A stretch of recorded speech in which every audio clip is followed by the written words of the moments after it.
নমস্কাৰ, মই আপোনালোকৰ ৰচন আৰু আপোনালোকৰ মাজত এটা নতুন টপিক নতুন ভিডিঅ'লৈ পুনৰ উভতি আহিছোঁ। আজিৰ টপিকটো হৈছে এটা জনগোষ্ঠীৰ বিষয়ে, যিটো সকলোৱে জানে।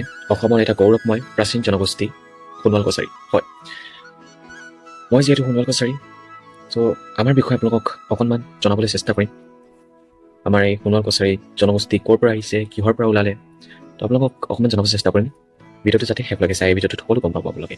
সোণোৱাল কছাৰী অসমৰ সোণালী ঐতিহ্য সোণ। হয়, এই সোণোৱাল কছাৰী জনগোষ্ঠীটো সোণ শব্দটোৰ পৰা আহিছে বুলি জনা যায়। সোণৰ সৈতে জড়িত এটা গৌৰৱময় নাম সোণোৱাল কছাৰী, অৰ্থাৎ আমি। অসমৰ বুকুত বাস কৰা এই জনগোষ্ঠীটোৱে, সোণালী জনগোষ্ঠীটোৱে ইতিহাসৰ পাতত নিজৰ চিন এৰি থৈ গৈছে। সোণোৱাল কছাৰী, সোণোৱাল নামটো আহিছে সোণৰ পৰা। হয়, সোণোৱাল নামটো আহিছে সোণৰ পৰা।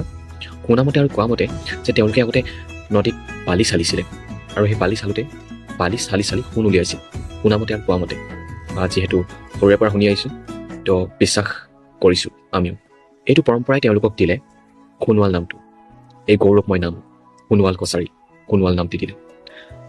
এই সোণোৱাল কছাৰী হৈছে আৰু এটা জনগোষ্ঠীৰ, আৰু এটা প্ৰাচীন জনগোষ্ঠীৰ অংশ, যাৰ নাম হৈছে বড়ো কছাৰীৰ অংশ। ইও এটা প্ৰাচীন জনজাতি, সকলোৱে জানে নিশ্চয়। বড়ো কছাৰী এটা আগৰ প্ৰাচীন এটা জনজাতি।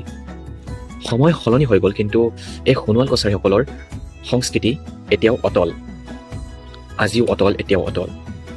সময় সলনি হৈ গ'ল, কিন্তু আমাৰ যিটো জনগোষ্ঠী, সোণোৱাল কছাৰীসকলৰ যিটো জনগোষ্ঠী, সেয়া তাৰ সংস্কৃতি, সোণোৱাল কছাৰীৰ যিটো সংস্কৃতি, সেয়া আজিও অটল বুলি কৈছে। কৃষি সোণোৱাল কছাৰীসকলৰ জীৱনৰ মূল আধাৰ।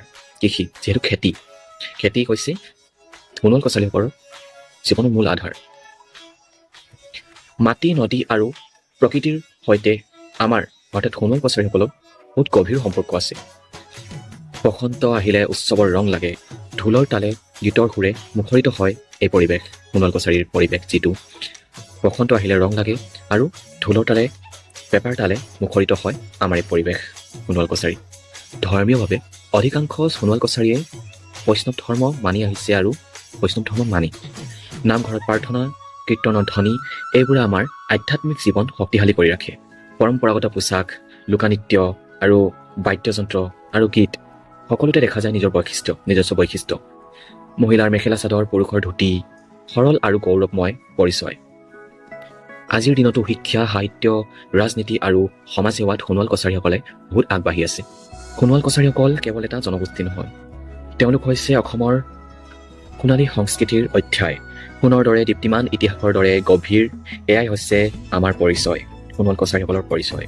যিহেতু ভিডিঅ'টোত সকলোখিনি ক'লোঁ, আপোনালোকে নিশ্চয় অকণমান হ'লেও গম পাইছে সোণোৱাল কছাৰীৰ পৰিচয়, ক'ৰ পৰা আহিলে, কেনেকৈ সোণোৱালৰ নাম পালে, তো নিশ্চয় অকণমান হ'লেও জানিলে। তো আজি যিহেতু সোণোৱাল কছাৰীৰ প্ৰতিষ্ঠা দিৱস 18 ফেব্ৰুৱাৰী, সকলোকে শুভেচ্ছা জ্ঞাপন কৰিলোঁ। যিমান অসমত সোণোৱাল কছাৰী আমাৰ ভাই ভনীসকল আছে, সকলোকে শুভেচ্ছা জ্ঞাপন কৰিলোঁ প্ৰতিষ্ঠা দিৱসৰ। তো ভিডিঅ'টো ইয়াতে সামৰণি মাৰিছোঁ। যদি ভাল পালে লাইক, শ্বেয়াৰ, কমেণ্ট কৰিব, আৰু ভিডিঅ'টো শ্বেয়াৰ কৰিব, সকলোকে শ্বেয়াৰ কৰিব ভিডিঅ'টো। যিমান আমাৰ সোণোৱাল কছাৰী বন্ধু বান্ধৱীসকল আছে, যোনে চাই আছে, সকলোকে ভিডিঅ'টো শ্বেয়াৰ কৰিব। তো লাইক, ছাবস্ক্ৰাইব কৰিব। তো আকৌ এটা নতুন ভিডিঅ', নতুন টপিক লৈ পুনৰ উভতি আহিম। ধন্যবাদ।